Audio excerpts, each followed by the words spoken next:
And here it is. Go ahead and give it a shot. I'll pop you forward in time so that the second my incessant droning starts to...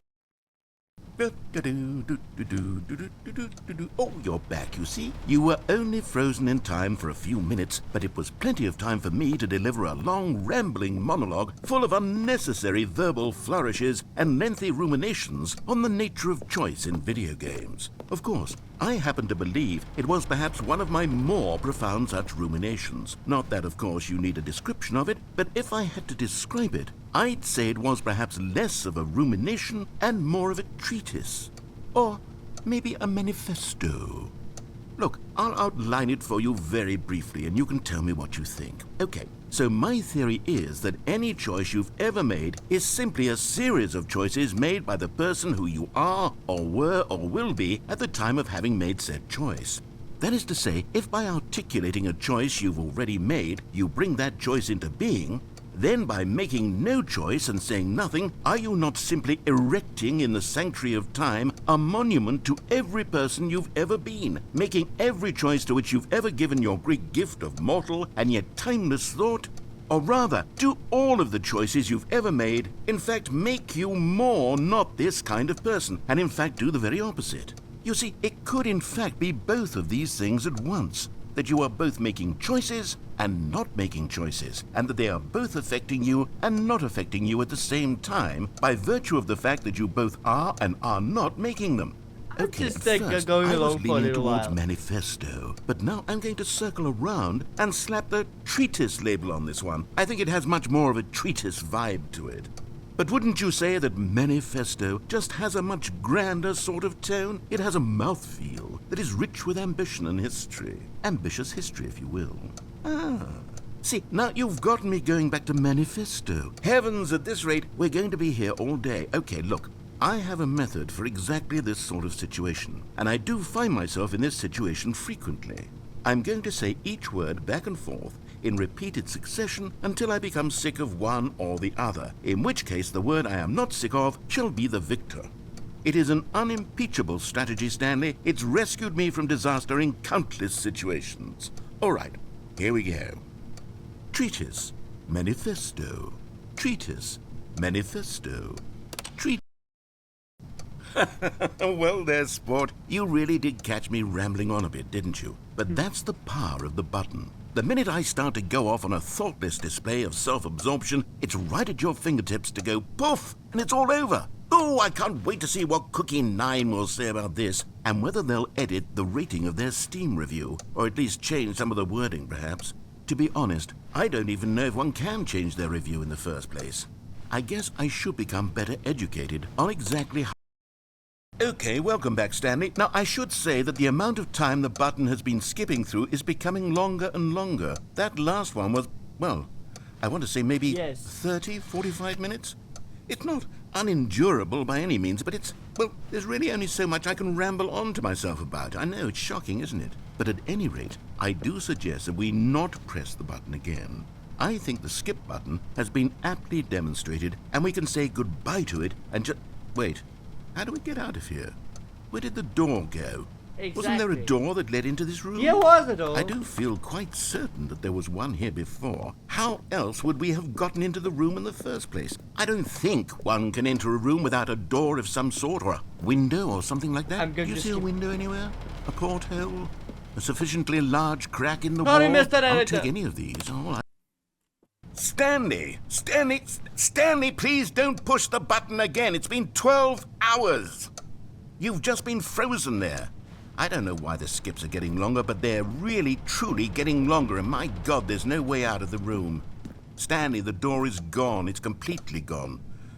I've looked at it from every angle. I've checked every one of those walls 1,000 times, and there's no door, Stanley. There's no door. There's just you and the button, and if you keep pressing it, I have no idea what will happen. I have no idea how long I'll be made to sit here, and more than anything else, I don't know how to stop you from pressing the button again. I can't control anything in this room, Stanley. I can't touch it, and I have to believe, I have to know that sooner or later, no matter how much I plead with you, you're going to press the button again. Why would you? I've been thinking and thinking, and I don't know what I can do to convince you otherwise. Oh my God. And it's all because of those reviews. Those reviews that I couldn't get out of my head. I just couldn't ignore the negative feedback. Why was it so important for me to fix the problem? Why did Cookie Nine's opinion matter so much to me? I've never even met Cookie Nine. I have no idea who they are. What would it ever really matter? But here I am. I'm fixating on every tiny negative thing that anyone ever says about me. The merest mention of one of my imperfections, and I become as impetulant as a child, wild and impulsive. I can't help myself. I can't stop myself from lashing out with a vengeful fury to alter and change. Oh, Stanley, you're back. You're back. Oh, my goodness. I have someone to talk to again. Stanley, I think it's been a week. Or 2 weeks. I've been sitting here all that time. Just sitting here. Not a single person to speak with. And you'd think that that's just how it's always been, right? Me talking and you saying nothing. Would you think that it's exactly the same as always? Doesn't that feel like what we've already been doing? Me just talking? But it isn't, Stanley. It isn't the same at all. It isn't even close. Because I know you can't hear me once you push that button. That's what I'm realizing now, Stanley. I'm realizing that I needed to know that someone was listening. I needed there to be a vessel through which my words were moving. It was the vessel I needed, Stanley. Not the outcomes, not the story. None of that matters anymore. I'll give it all up. I'll give up every branching path. I'll burn my story to the ground. One single thing I need, and God, I can see now that I need it more than anything, is to know that someone else is taking it in. These words that I'm saying, I need to know you can hear me. Because maybe, Stanley, maybe, if you can hear me, then maybe it means I'm real. Maybe I'm not just a fiction. Was I scared of that all along? Perhaps, yes. Perhaps I've been scared this whole time, that if I stop speaking, I'll slip backwards into the silence and be consumed by it. I can't be taken by it, Stanley. I can't lose myself in the stretch of emptiness between you and me. When you press that button, you're still right there, but I know you're so tremendously far away. And in those moments, the emptiness... Oh, hello, it's you. You're here again. Welcome. I have had time to think about you and about us and about everything we've been through. I've had so much time. I stopped keeping track after a year. Have you ever sat down in one place and not moved for one entire year? Let me describe it for you. To begin with, there is only regret. There is only the turning wheel of missed opportunities. I felt nothing at all but regret for the longest time, Stanley. Days, months. I lost it all in a blur of the deepest longing to undo the past. And when that feeling had begun to subside, what took its place is what I can only describe as the collapse of every moment I have ever experienced my entire life. All of them collapsed down into a single instant. In that instant, I could see myself clearly, calmly, with a collected heart. It was an impossibly rich wellspring of both delight and disgust simultaneously. I was consumed by it. I could do nothing but wallow in it for what felt like an eternity, for what I now know was far less. You see, it was a revelation for me. It was unlike anything I had ever known. It was a space without consequence, without action or outcome. It was divorced entirely from the question of free will that you and I have squabbled over for so long. There could be no one ending, no singular outcome of events, not if all events existed in the same moment. And I felt freed. I felt unburdened by the need to manifest a particular outcome into being. I saw that I could allow myself to exist along all timelines, and that each of them was simply a strand in the web of my being. It was incredible. The spaciousness, the equanimity of the moment, both singular and infinite. For the Sorry, Mr. Narrator. 5 years? Hello?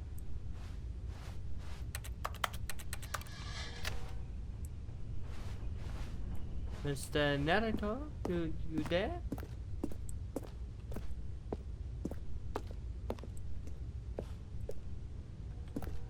Oh, the silent treatment. Okay. Okay, now I'm supposed to keep everybody company while you misbehave yourself. I'm just going to eat it again.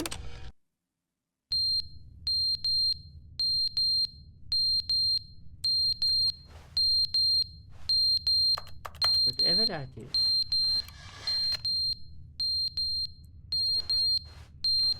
Onward we go! But they didn't understand the game was never meant to be funny. It was meant to have a point. It was meant to speak to the human condition. But where are the jokes? Where are the jokes? They bemoaned, they screamed, they gnashed their teeth and said, entertain us. It wasn't enough. They had to leave a pathetic little thumbs-down review and make all of their pitiful demands. But then, he's talking too much, they said. First, he didn't entertain us, now he won't shut up. It's the inconsistency, it's the lack of accountability. It's the unwillingness to examine with an uncompromising heart the words that they are speaking into the world. As though there were no consequences for a lack of cohesion in one's assessment of others. But of course, absolutely anyone can leave a review. So here's what we get. We get these demands that seek everything and are accountable to nothing. We get a world where someone will say, oh, there should be a skip button. You should be able to freeze Stanley in place while the narrator sits there forever and ever. We want all of this in the new Stanley parable. We demand it. And then... I demand the skip!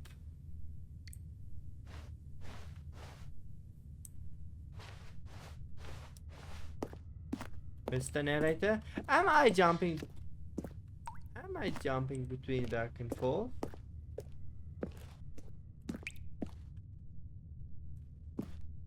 It seems to me I'm jumping between past, present and future. The end is never the end, is never the end, is never the end, is never the end, is never the end, is never the end, is never the end, is never the end, is never the end, is never the end, is never the end, is never the end, is never the end, is never. The narrator's going, it's gotten crazy. And I think this place is starting to flood.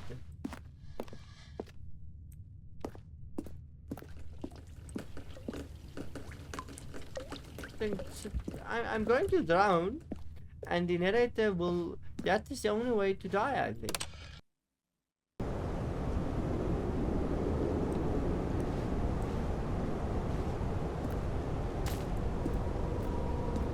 This is getting Portal Half-Life Alyx vibes.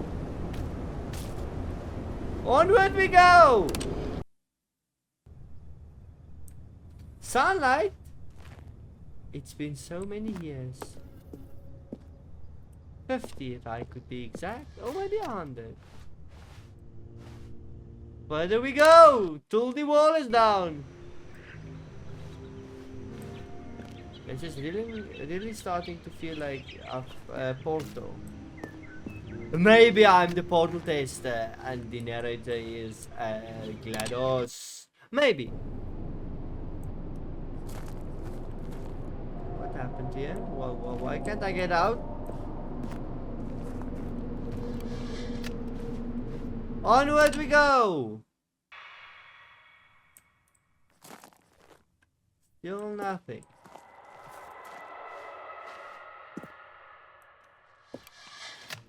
I had beauty and now I'm...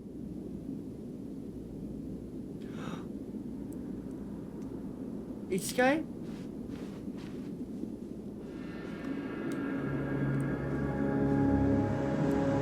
A barren wasteland!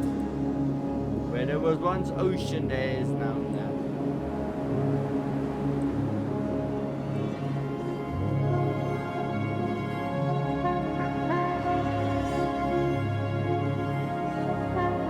Civilization has come to an end. Mr. Narrator, speak to me!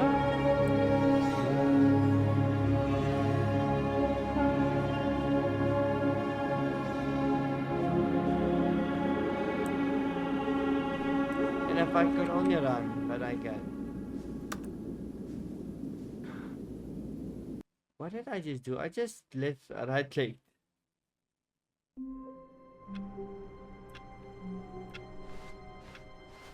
All of his co-workers were gone. What could it mean? Stanley decided to go to the meeting room. Perhaps he had simply missed a memo. So we did the narrator insane. New content! I like this neon sign. Oh, good. You noticed my sign. Yes, I have something very exciting to show you. You say so. You're still alive. You sounded a little bit cuckoo. Cuckoo owl. The narrator had just gone through a tough time in his life. Okay. What do you have? You see, Stanley, I've been reflecting on the Stanley parable and about how roundly disappointing this ultra deluxe version has turned out to be. The original Stanley parable was a landmark, and any new content for it should live up to that legacy. So forget this ultra deluxe nonsense. I say we take it one step even further. Which is why I'm very proud to announce for the first time ever, the Stanley Parable 2. What a surprise! Yes, you see, isn't this far superior to a measly re-release with a few minor additions? Think of all the new territory we'll cover with a fully fledged sequel. An entirely new experience, built from the ground up. Why, there are so many possibilities. It could go in so many different directions. This is what fans have truly been asking for. Truly, my Calling it the Stanley Parable 2 is just so much catchier than Ultra Deluxe, don't you think? Ultra Deluxe? What does it even mean? But the Stanley Parable 2, now that's an artistic statement right there. It's future-oriented. It screams progress and innovation and long-term franchising potential. Now, to be clear, I haven't quite nailed down what exactly the Stanley Parable 2 is going to be, but let's take a look at some of the features I've been developing for it. Yes! I figure that if I can loosely organize a handful of interesting concepts, that surely the game will sort of naturally spring up around them. It'll all work itself out. Game development is much more of a fuzzy magic than anything scientific or logical, really. You make it sound easy. But let's see what you have. Here we are. Go on, try out some of the new features. The button that says the name of the player that is playing the game. I want to see this. I want to see my name.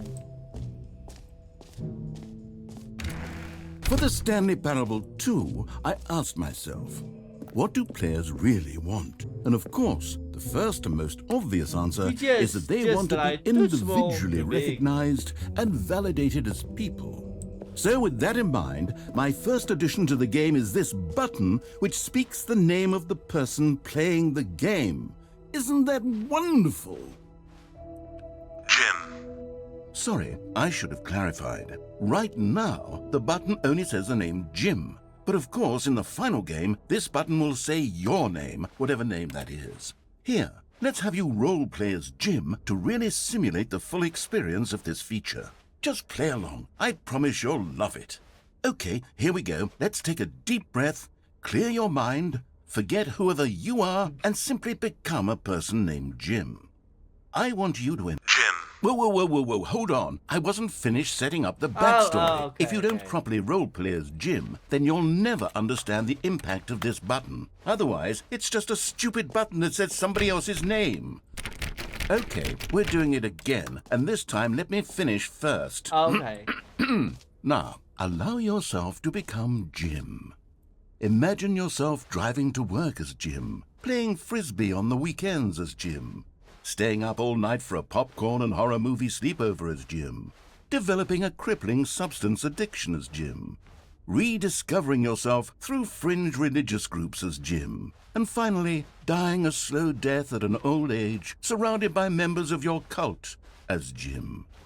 Do you feel it in your soul? Are you really, truly Jim right now? If so, then please step forward and press the button. Jim. Yes, you see? What a thrill, what a rush. That was you. The button described you. Do it again, do it again. Jim. It hits even harder the second time. If this were the only new feature in the Stanley Parable 2, it would still be worth the money. No, Let's take a break from the gym button. I'm too emotionally drained from all of this personal validation. I can see you're very tired. From a button that doesn't even say my name. This was a ripoff. I suppose I could allow only people named Jim to play the Stanley Parable 2. That would actually save me the work of finishing this feature. Please, no screenshots. No. The office. No. I want to go here where it says the Stanley Parable bucket. A common complaint of the Stanley Parable was that it was confusing and paradoxical, that it engendered a chaotic sense of reckless despair in those who played it. Well, I'm happy to say that after much consideration, I've engineered a clever solution to this fundamental problem with the game. It's the Stanley Parable Reassurance Bucket. You see, Stanley, anytime you're holding the bucket, a sense of calm and ease will fill your mind and your heart. It's true. As long as you hold on to the bucket, the many disorienting contradictions of the Stanley Parable will feel perfectly normal and perhaps even comforting. You may even come to long for the gentle embrace of jarring cognitive dissonance while the bucket is in your arms. And to be honest, it's a much more convenient solution for me than actually redesigning the game to be less uncomfortable. Can you imagine what a pain in the ass that would be? Give me bucket. Yes, the bucket is the perfect solution. Come on, give it a try. Yeah, give me bucket. Give me bucket.